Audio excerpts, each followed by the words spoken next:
Great. Investigative journalist and author Mark Schatzker has been digging into his deep, passionate love for food for maybe 15 years or so by the looks of it. He started with steak, which is one man's search for the world's tastiest piece of beef. Moved on to the Dorito Effect, which is sort of a pursuit of the amazing tasting tomato and chicken like grandma made. And more recently, he's released The End of Craving, which is, completely fascinating. We were saying before, it's hard to put into a one-liner. Why would you write a book if you could summarize it in one line? But, starts out telling the story of how Italians versus the US tried to solve the Pellagra epidemic, and how we've had two massively divergent outcomes and trajectories since there. So I've been a massive fanboy, and it's just a real pleasure to get to chat to you after all these years of loving your work and being really inspired. So thank you for coming on. It's my pleasure completely. Thanks for having me. Yeah, you've massively inspired my thinking about nutrition. The Dorito Effect just sort of blew my mind. And then The End of Craving sort of opened it up even more into the mystery of food and nutrition and human metabolism and nature. And as an engineer, I try to systemize things and reduce it to the minimum effective dose of useful parameters. But you just try to blow all that away. And in the beginning, you started talking about carbs versus fat and taubes and Hall, and how Gary's tried over the last couple of decades to pin the whole obesity epidemic on evil carbs and one thing. We ever tempted it in writing a book to just simplify it to one evil thing and lose weight in 6 weeks and keep it off and release 1st of January? And why did you not do that, I suppose? It would be smart. I mean, if I wanted to make money, I'd write a book to say that you can lose 20 pounds in 2 weeks forever and live happily ever after. Yeah, life isn't that simple. We all want that, don't we? We do. Yes, we do. And yeah, why can't we? That's where things start to get interesting. I suppose I did. There's always the inclination to think it's one thing. I kind of had this epiphany when I was doing the steak book. I was traveling the world eating steak.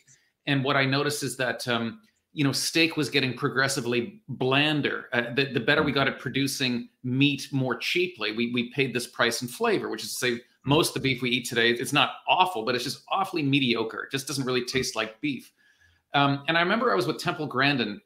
She's, kind of, at least here in North America, famous. She has autism, and she has this incredible empathic abilities to understand the life and pain of animals. And she's designed slaughterhouses and really revolutionized animal welfare. Anyway, spent some time with Temple Grandin, and she said, it's not just beef, it's pork. She said, it's lettuce. She said, everything's getting blander.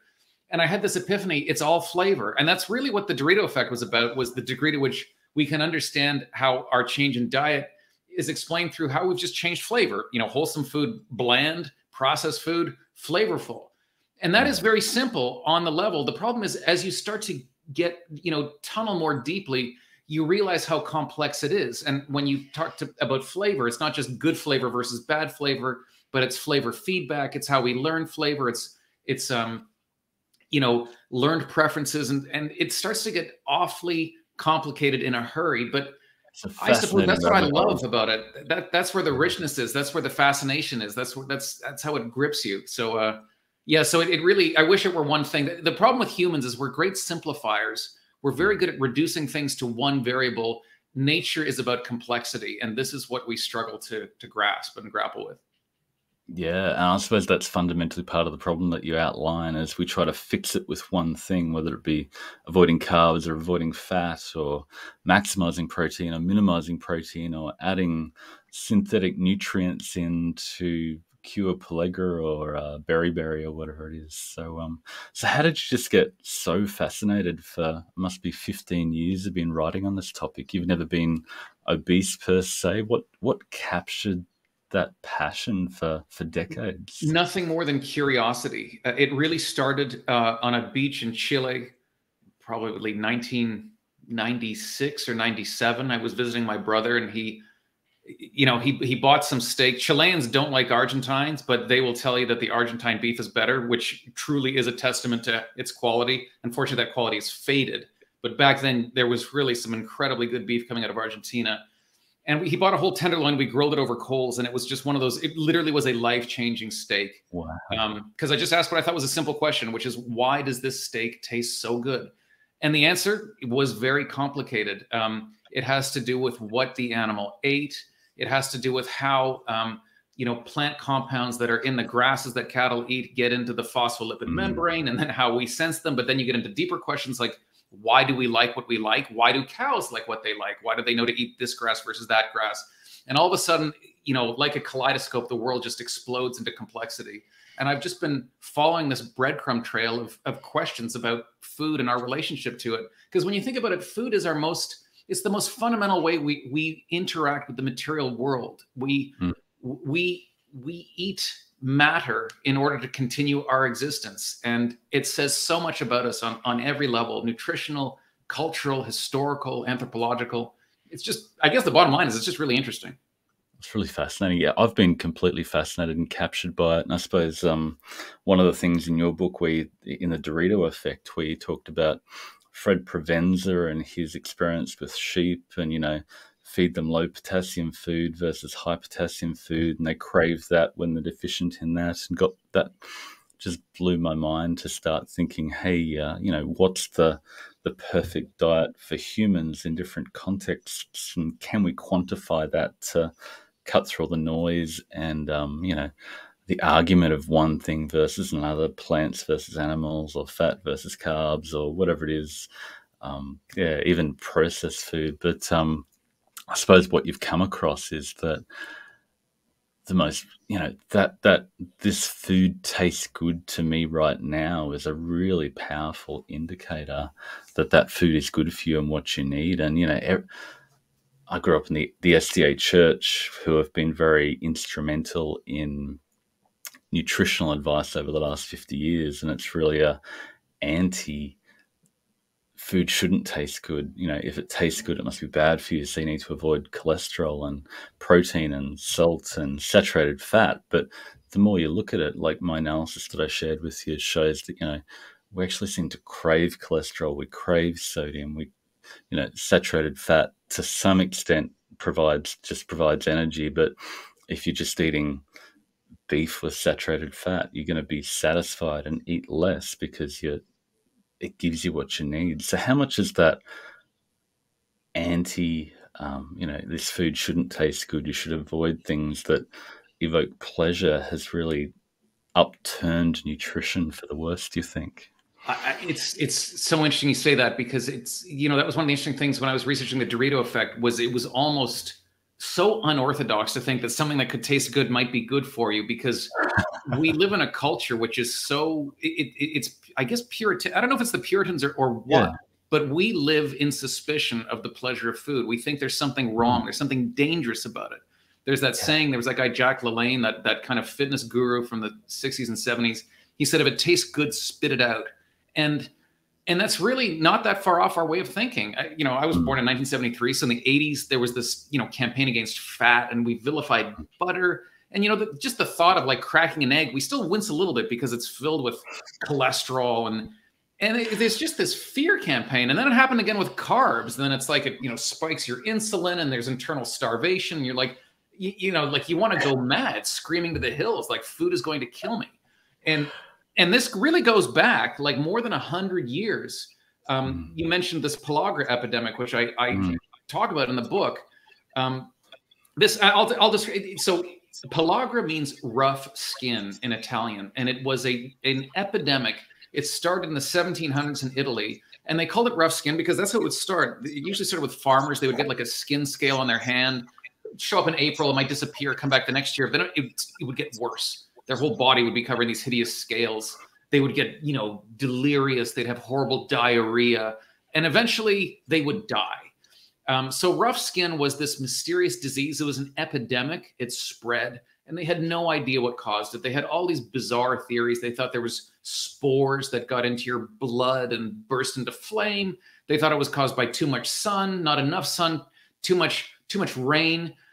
Then around a little over a century ago, pellagra suddenly appears in Atlanta. It somehow crossed the Atlantic, and an epidemic had started to spread all over the South. And again, just like our epidemic of obesity, there was this, rotating crew of experts with PhDs who pounded their fist on the table and said that they had the answer. They said things like it was caused either by living too close or too far from a river. That was an actual theory. Some people thought it was spread by insects. There was a sandfly crowd versus a mosquito crowd. They really had no idea what was the cause. And eventually an epidemiologist figured it out. His name was Joseph Goldberger, and he found out that it had to do with diet. He found that if you fed people who had pellagra things like milk or beans or cheese or meat, it would disappear. And this helped form our understanding of what we call micronutrients.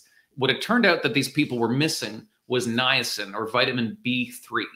And this was one of the early indications that there are essential elements in food that are necessary for a diet. So what's so interesting is how both the American South and Italy responded to pellagra. North America embraced the cutting edge science of nutrition and said, if we're not getting the nutrients that we need, we'll put them in food. And it was this stance that there's something wrong with food that we can step in and fix. And not only that, there's something wrong with us because we don't know what's good for us. And you leave us up to our own devices, we will eat ourselves into a state of nutritional starvation. So they stepped in. They passed laws that essentially forced millers of grain to add B vitamins, niacin, thiamine, riboflavin, and the mineral iron to refine carbs. It started with flour, but now it's in everything. It's breakfast cereal, donuts, rice, corn flour. And it worked magically. Pellagra disappeared almost overnight. It was this beautiful marriage of science and public health policy that we could use this new understanding of nutrition to literally prevent death, prevent disease, and promote, vitality. Italy had a totally different response, one that seems almost mind-bogglingly stupid. They didn't say, let's add the nutrients we are missing to our food. They said things like, poor farmers should raise rabbits because rabbits are, cheap animal to raise. They said we should have communal bread ovens. They even said people should drink more wine, which you're just like, oh my God, how dumb are these people? Wine. I mean, it's so hilariously Italian, like vino. More vino. More vino. I mean, every problem. I sometimes subscribe to that philosophy myself, but there actually was a kind of wisdom there, because not that they knew it at the time, that they didn't know the mechanism, but the wines back then were more unfiltered than they are today. So there's more yeast floating around, and yeast has a ton of niacin in it. So there was some kind of folk wisdom to this, that if you drink wine, that you can get rid of pellagra. And it worked. It didn't work nearly as fast as it did in the United States, but Italy literally ate their way out of a nutritional epidemic, and it disappeared. What is so interesting is you fast forward the clock now more than a century and look at northern Italy, where pellagra was raging, and the southern US, and the outcomes could not be more different. The southern US graduated from one nutritional disaster to another. They starved, now they eat themselves to death. It was the pellagra belt, has now become the obesity belt or the diabetes belt. Italy is a whole different story. Italy is food obsessed. Northern Italy in particular, Bologna is a city I spent a lot of time in. They have a repository in their Chamber of Commerce of official recipes, which is to say certain important foods like their famous ragu alla bolognese, that wonderful meat sauce, must be made a certain way. Tortellini, that beautiful stuffed little pasta dumpling, must be made this way, and it should be made in a broth that's made from a farmyard chicken, not just a regular chicken. They say a farmyard chicken. That's how obsessed they are. They actually have a golden noodle at the Chamber of Commerce. This is the perfect, like, platonic noodle. These people are absolutely obsessed with food. They have laws in Italy, like if you're going to have a San Marzano tomato and call it that, you have to make it this way, grow it this way from this genetic variety. Otherwise, you can get fined in the tens of thousands of euros. So you'd think, I mean, these people eat wonderful food. We travel by the plane load to Italy just so we can eat what they are eating. Their food is incomparably delicious, and yet they're thin. The rate of obesity in America is 42%. It's even higher in the obesity and diabetes belt. in northern Italy, where they don't eat a Mediterranean diet. It's not about olive oil and grilled fish. They are eating mortadella. They are eating cheese. They are eating butter. They're eating carbs and fat. The two nutrients we've been waging war against. The rate of obesity is 8%. It's mind-boggling. It's amazing. I mean, it's actually this ray of hope. Oh my God, you can have this wonderful diet and actually not be overweight. It's incredible. Yeah, that's completely fascinating. And then, as I was reading your book, I was writing a bunch of analysis and doing analysis of our micronutrient data, and this chart popped up, and you talk about we're eating pig food. Can you unpack that? I was completely blown away by that and the University of Illinois experiment and how that relates to what we're eating now. It's a really fascinating rabbit hole. So I argue in the book that this decision to fortify our processed carbs with vitamins, there's both a literal price to pay, which we'll talk about in a second, but it's just so symbolic of our attitude towards food that there's something wrong with it. And that was just the beginning of all sorts of modifications. But let's talk about this, which is it a good idea to add vitamins to processed carbs? Intuitively, we think, well, of course it is. We keep telling ourselves we eat too many empty calories. Things like when you're drinking a soft drink, that's just calories. That's terrible. It doesn't have the nutrition in it. And vitamins, I mean, they have the word vitality. It's part of them. I mean, how could they be bad? There's no calories in vitamins. You could have 10 pounds of vitamins. There's no calories in them. How could they possibly be bad? Well, it's interesting. If you look at the diet that poor Southerners were eating, they were eating a diet of grits, which is made from corn flour. It's like the Italian polenta. They were eating pork fat and molasses. That was the basal diet of these very poor people dying of pellagra. That's a really calorie-dense diet. Fat, carbs, and sugar. And yet they were starving. Why were they starving? Because calories are metabolically not energetic unless you have the vitamins that metabolize them. So on one level, we see that a calorie isn't just a calorie. It's not like we think of calories as being energy, the way, your cell phone needs energy or your car needs gasoline. But that's not really true. Nutrition is more complicated than that. And this whole idea that calories are just this energy input in the body, it's more complex than that. And where it starts to get concerning is when you look at the history of livestock agriculture. I started to key onto this in the steak book because there was this, I talked a lot about feedlots, and there was this kind of lore that people would say one of the reasons these cows in the feedlot keep eating and eating and eating is because they're not getting their vitamins. And I asked a feedlot nutritionist about that, and he said, well, it's not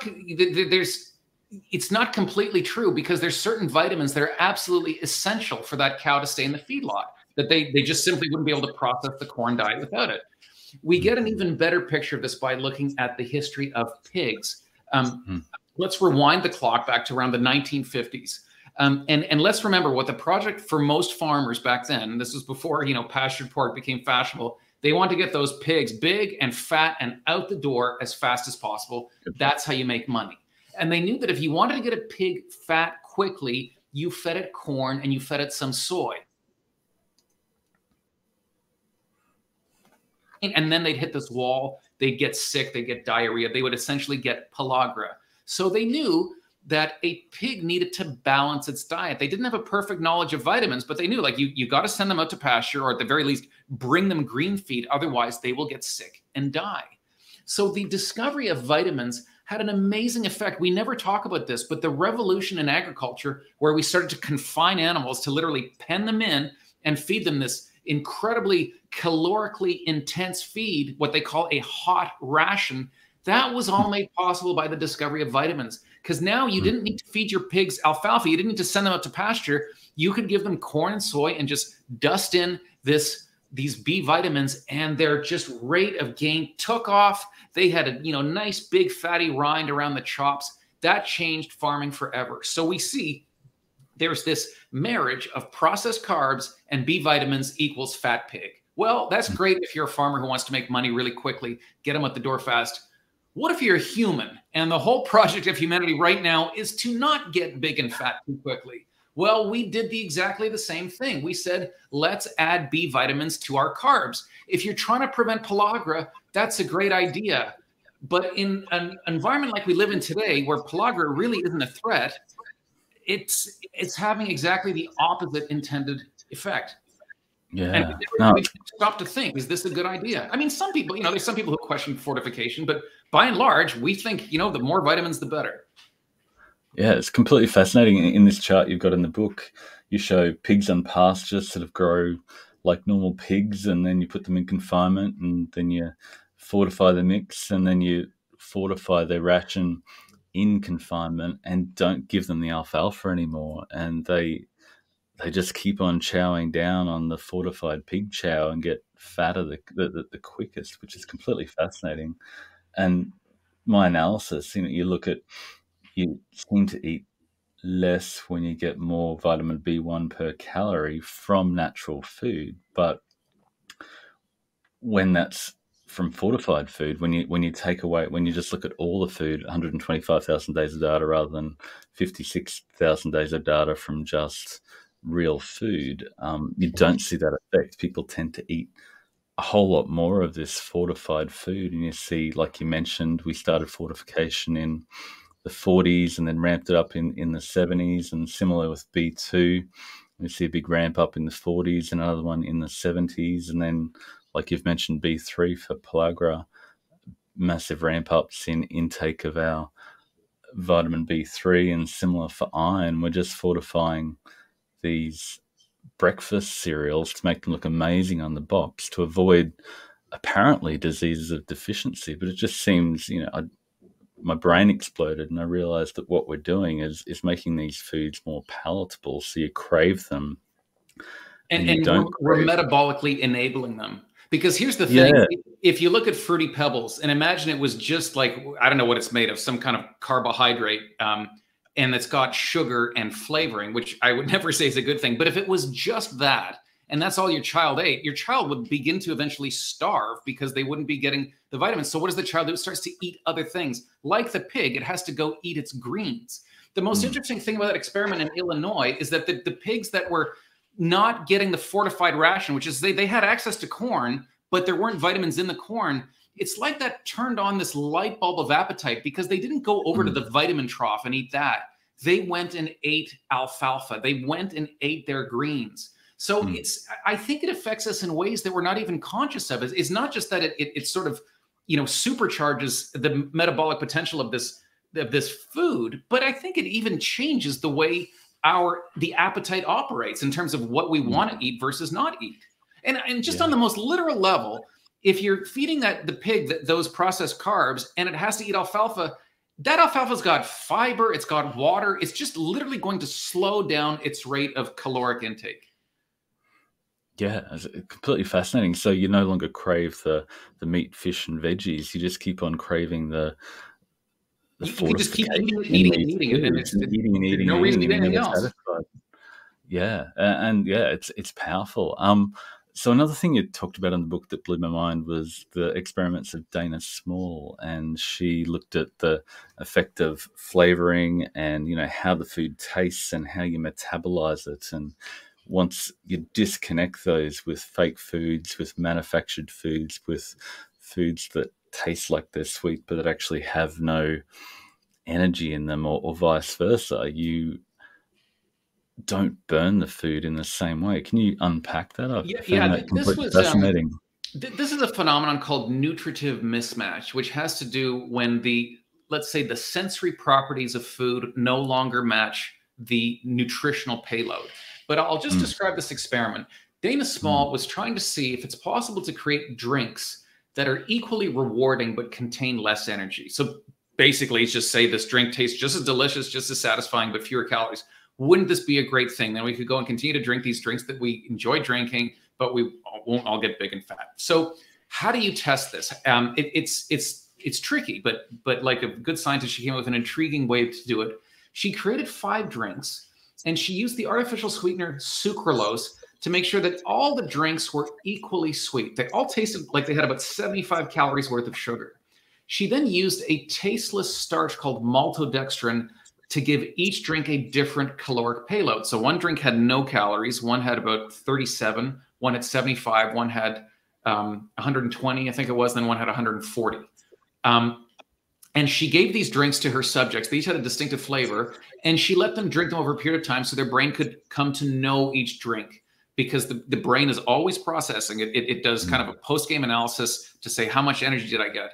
And she predicted, of course, that the drink that packed the most calories will be the one that has the biggest reward, response in the brain, because we like calories, right? Well, the results really baffled her, because it wasn't the most caloric drink. It also wasn't the least caloric drink. It was the one right in the middle. The 75-calorie drink was the one that got the biggest brain response. She said, that doesn't make any sense, because humans like calories. It's got to be the 140-calorie drink. So she did the experiment over.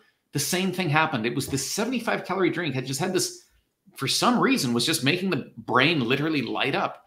And then this kind of epiphany happened where she said, wait, the 75-calorie drink is the one that is getting this brain response.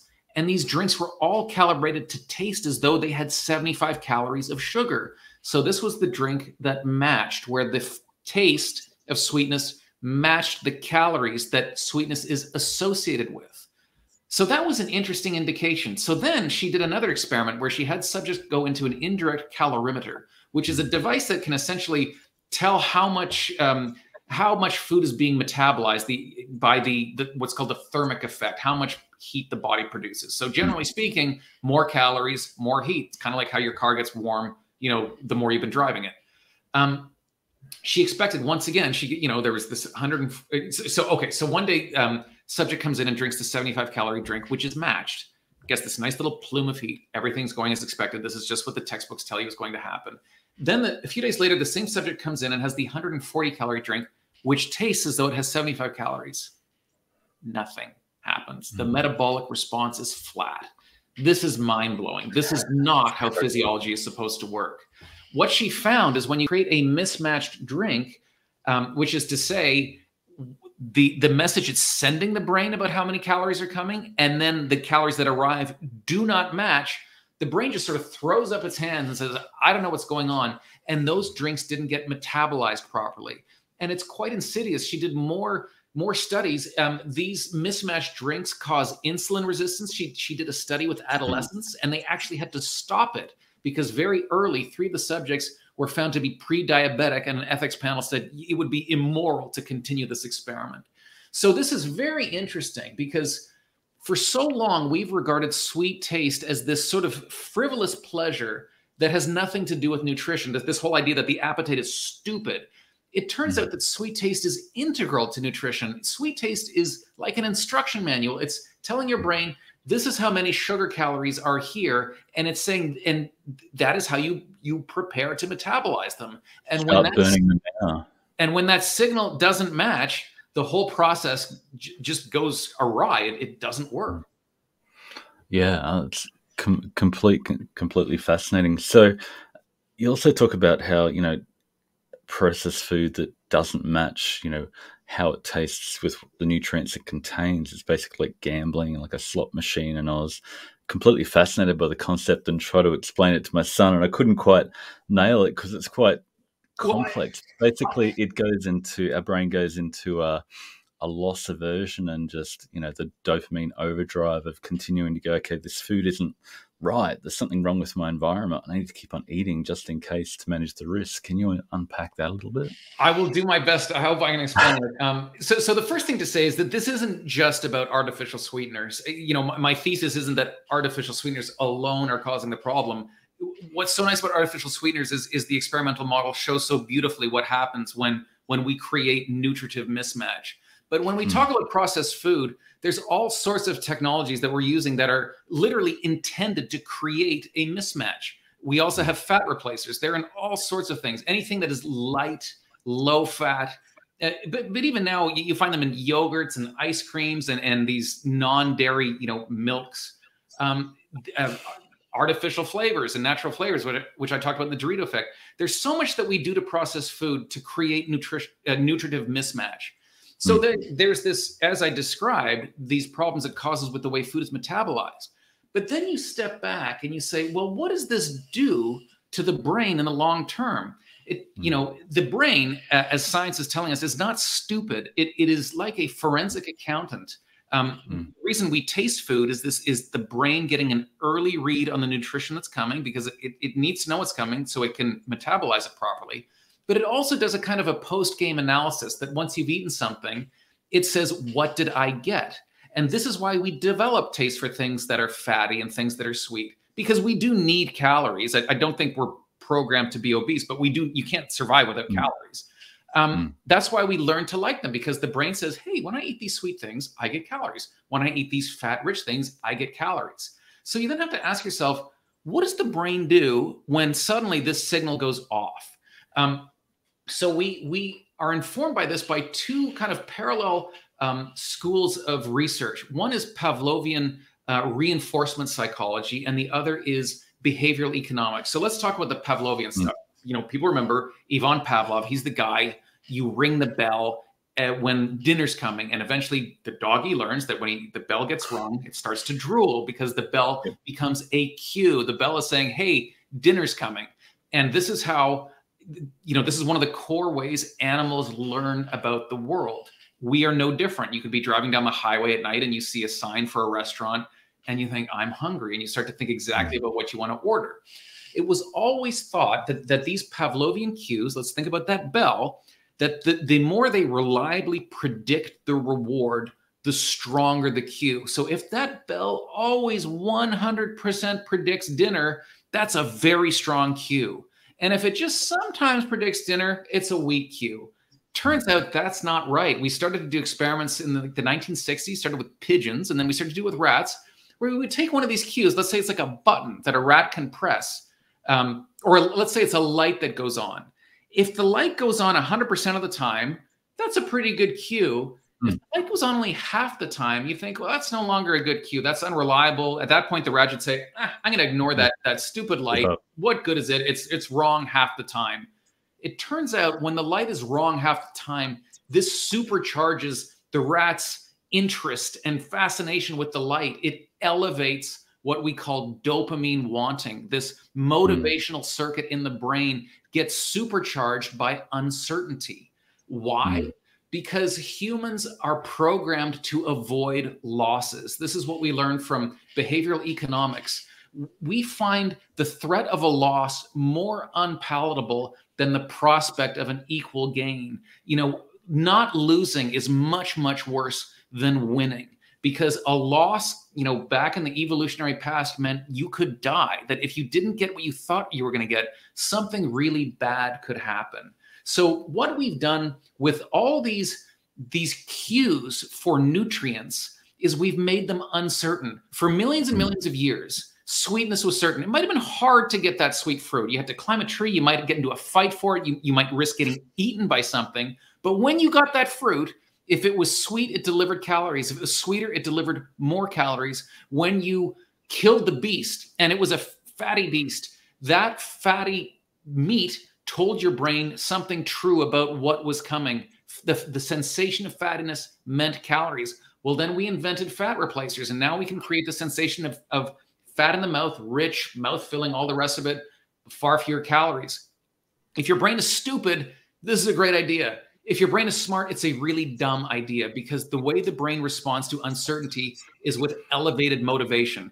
And this sounds abstract and you know, academic, and I'll make it hit home. Think about the gas tank in your car. Think about the little meter, you know, on your dashboard that says how full the tank is. If that were wrong, if it said it was full, but it might be empty, might be half, you had no idea, what would you do? You just keep on filling up every day, regardless. That's right. I don't want to run it. If I run out of gas, I'm screwed. I have to call the tow truck. I'm going to be late. I might get into an accident. So you'd probably become paranoid about it. You're like, I know I filled it up 2 days ago, but I just can't be sure I'm going to fill it up again. That's what your brain does. Your brain is really concerned with calories. It needs that energy to exist. And when we start to make that uncertain, we respond, this thing deeply baked into our psyches by evolution, with motivation. So we don't sit there brooding uncertain, you know, with uncertainty. We jump at it. We want it more. This is how gambling works. This is why we gamble. If I say to you, you know, maybe you're a rugby fan or a cricket fan, you're Australian. What's your favorite team? Not actually a big follower, but okay. I love my rugby team. But yeah. Well, if I say let's have I'll bet you $10 that your team's going to Yep. lose tonight. You might bet that on me, right? Yeah. I mean, $10 is going to make either of us meaningfully wealthy. This is not about wealth, but there's something about that prospect that pulls us in. That's why we like scratch cards, because there's something about uncertainty, about risk that draws us in, because risk presented a threat in our evolutionary past, and we responded to that threat with extra motivation. That's why we like gambling. It's not because the prospect of winning, because if I offer you, triple time to work the Christmas Day shift, you're not going to celebrate that by going out for a big steak dinner and saying, like, I can't wait for that shift. That's going to be awesome. But when we go to Las Vegas, we get excited. I can't wait to get to Las Vegas, and I'm going to make a lot of, it's going to be fun, right?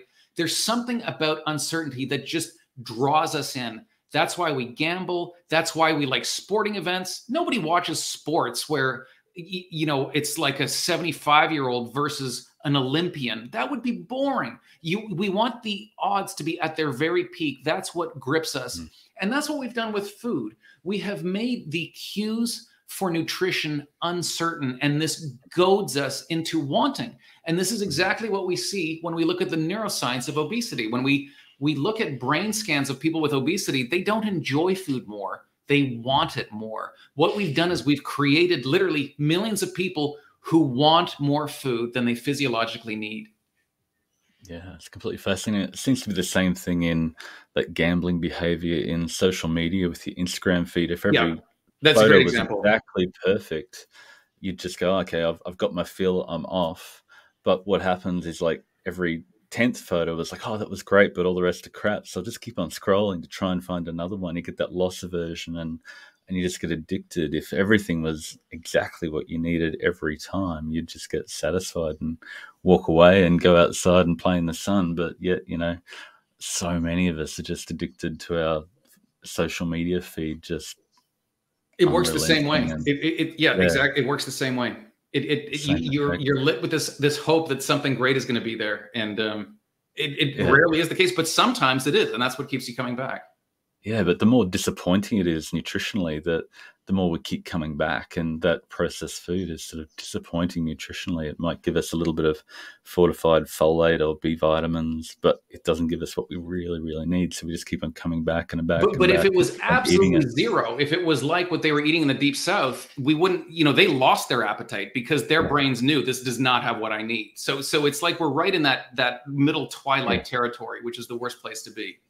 Yeah, if it was the plain cereal without the fortified colors and flavors and vitamins, you'd give up on it and go find a good steak and some veggies. But it's just that middle ground that we keep on eating and eating and eating. So tell us about the Italians. I was fascinated by the last chapter where you just talk about growth and just enjoyment of food, and you just talked about the Italians, that they're just completely outrageously passionate about their recipes and loving their food. And you bring it back from, you don't just say eat real food or eat unprocessed food or whatever. You just say love your food, enjoy your food, be outrageously passionate about your food. But what have you learned from the Italians, and how do you practice that?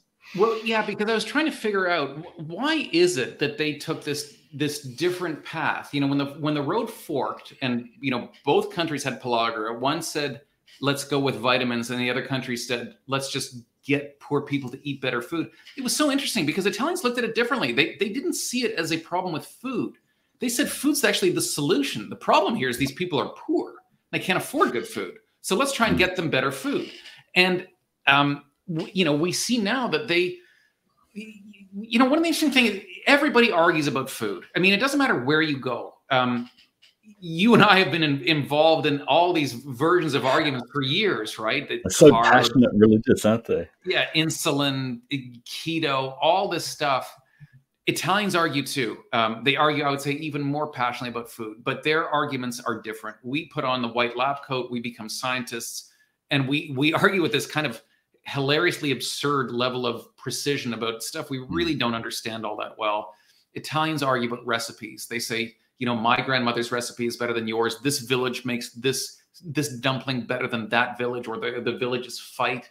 I was at a bean festival and I asked, what's the best way to cook this bean? And one guy starts to tell me, all these other people start getting involved, saying, no, you don't want to do that. You want to put rosemary. No, you don't want rosemary. You want to do oregano. Do you put an onion in? Put a half an onion in. Don't put in any garlic. It's just this chorus of voices. They start to argue about the best way to pair these beans. I'm sure every one of those preparations is excellent. But the point is, we did not evolve to be nutritionists. We evolved to eat food, and the pleasure of eating tells us something important about that food.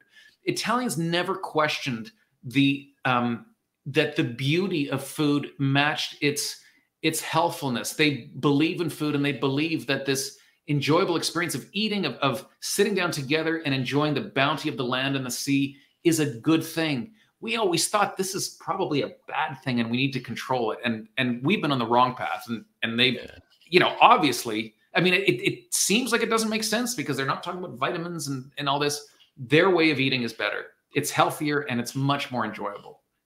Yeah, it's like we should feel guilty for gluttony and wanting more food and craving that food. But the Italians just going, oh, I love our food and we're eating these amazing foods. And the beans from that hill over there where, it's got the perfect nutrients, but that's why it tastes amazing. They're the best beans and they're just so passionate about how it tastes, which is really amazing.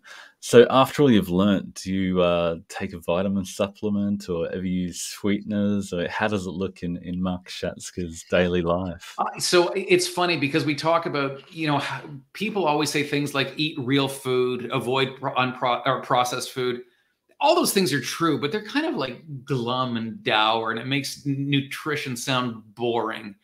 I say eat real food, but eat the best real food. Make each meal a passionate relationship with food. Indulge yourself, enjoy it. That's how food is meant to be eaten. It's meant to give you pleasure, and you need that. You can't survive without it. So it's I think that's the approach is to really value. We criticize our cultural food traditions and think they're terrible. We look at what our grandparents ate and think, what idiots they were, although they were way trimmer than we are. I think we should value our food traditions and celebrate them and celebrate real food. It's wonderful. I love eating, and I love eating good food. Yeah. Yeah. So you don't take a vitamin supplement each day? I take one for B12 because I took a blood test recently and my B12 was low, but I have a history of this in my family. Some people, as they get older, lose the ability to absorb B12. So I take a supplement. Interestingly, though, I've always, when I look at the foods I love, these are foods high in B12. I love cheese. I love dairy. I love eggs, and I love meat. I cannot eat vegan. I mean, I've tried. I can maybe have one vegan meal, and then I'm absolutely in a state of craving by the next meal. I don't know how vegans do it. Maybe there's some connection with my requirement for B12. But again, I'm not against people taking a vitamin if they have a medical reason to do so. I think this idea of literally dumping them into the food supply is not the way we were meant to eat. There's a lot of argument about artificial sweeteners, and do you think artificial sweeteners in calorie-free beverages and the like are a big issue? Or I do fortified energy drinks? Yeah, I don't. Well, you look at these energy drinks, and they have a lot of these fat replacers. Some of them have artificial sweeteners. These are based on the idea that you can have some genius in a lab who knows more about what your body needs than food. And again, we didn't evolve to consume these things. The reason I don't like artificial sweeteners is because this is technology predicated on the idea that it's a good thing to fool your brain, that your appetite is by its very nature out of sync with your real needs, so we should fool it. I don't think this works. The brain is much smarter than that. If the brain really were that stupid and it just sort of had this just sort of, appetite for sweetness that was untethered to actual need, then that would make sense. But we know that's not true. The brain knows how much you weigh, and the brain wants to keep you at a certain weight. There's some very interesting science in this. So one way we know this is that when we try and diet, that we get hungry. And this is, diets tend to work for about 6 months, then they fail. And the reason they fail is your brain is stepping in saying, enough is enough. I want you to gain more weight. It also works the other way. When we do overfeeding studies and literally make people eat too much food, they hate it. It's an awful, miserable experience. When the experiment ends, the pounds melt away. This is your brain essentially trying to eat to a certain set point. So the appetite is much, much more intelligent than we give it credit for. And this idea that you can fool it, I think, is causing the very problem it's meant to solve. You irritate your brain, it doesn't get what it wants, and it responds by wanting to eat more. Yeah, it's fascinating. So what's next on the horizon for Mark? What's your fourth book? What are you pursuing? What are you fascinated by at the moment? So it's funny. I don't know yet. It always takes a little while to sort of sink in. But what really interested me in this book was the degree to which, we think we have control over what we eat and we don't. Everything we do, all these diets are predicated on this idea that we have executive control over what we put into our mouths and how much. We think we can control that the way, you can decide what you're going to do this weekend, or am I going to steer my car left, or am I going to steer it right? But the truth is we don't have control. It's so interesting, these nutrient wars we've been fighting. In the 70s and 80s, we declared war on fat. We didn't even limit our fat consumption. It just held even, and then we started eating all these carbs. Then we declared war on carbs. It turned out here, like bread consumption went down, sugar consumption's dipped, but we still find more food to eat. We can't control it the way we do. And this whole idea, like, I'm going to go on a diet, I'm going to watch my calories, it just doesn't work. It can't work. And this idea that it could work has been this big lie. That's completely fascinating. So then the solution is just to nourish your body with what it needs and what you crave, potentially, without the confusion and overlay of artificial sweeteners and fortified this, that, and the other. I think it's to eat. I think it's to do what we evolved to do, which was to eat food and try and enjoy that food as much as we can. Yeah, if you look at the healthiest cultures, Italy's a great example. Japan is also a great example. Very little obesity in Japan. I spent, about 12 days in Japan researching the steak book, and I've never eaten better. I struggled to find a bad meal in Japan. It was extraordinarily good. Every meal was just another, epiphany. Like, oh my God, I ate a rice ball on a train, raw fish surrounded by rice on a train. Wow. I would never buy food on a train in Canada, let alone raw fish. And this was like exquisite. Wow. South Korea is another great example. Incredibly high standard of food and very healthy, very trim people. So you just live your life pursuing the best food, the best fish, the best steak, and loving every moment of it. Like your hero Goth, which is it's funny too, because all these foods the scientists say are hyper palatable: the soft drinks, the chips, the Kentucky Fried Chicken sandwich. I don't think these are good foods. If an alien landed on Earth, is that what you'd feed them and say, experience my cuisine? No, absolutely not. They're easy to overeat, but because they don't give you what you need, and you just keep on that into that. But you never marvel at, oh my God, what a great meal that was. It never. Those aren't the foods you think about. Those aren't the ones you write letters about. So find food you love eating and worship and enjoy and crave. I think also your palate can change. I've noticed as I've gotten older, I didn't eat a lot of vegetables as a kid. I hated them. And I love them now. Not all, but I really do enjoy vegetables now in a way that I didn't think was possible. And I think, as your body matures, your needs change. Like teenagers have a really high caloric need. That's why they eat what they eat. But I have a very different body now. And my diet has changed as a result. Maybe you'll move on from steak to broccoli or something. I have been known to eat broccoli. Awesome. Thank you so much for your time, Mark. It's been a real honor and pleasure. It's been a pleasure chatting. Thank you. To leave people with, or I think just really try and change the mindset about eating, about enjoying real food. I think that's where the answer is, and it's just a much better way to eat. We're not meant to be afraid of food. It is meant to nourish us and pleasure us. So let's do that. Yeah. And definitely grab Mark's book, The End of Craving. It's really mind-blowing. There's so much in it, as you've got a taste for today. And a really amazing book. So thank you so much for your time, Mark. Thanks for having me. Had a great time. Cheers, mate.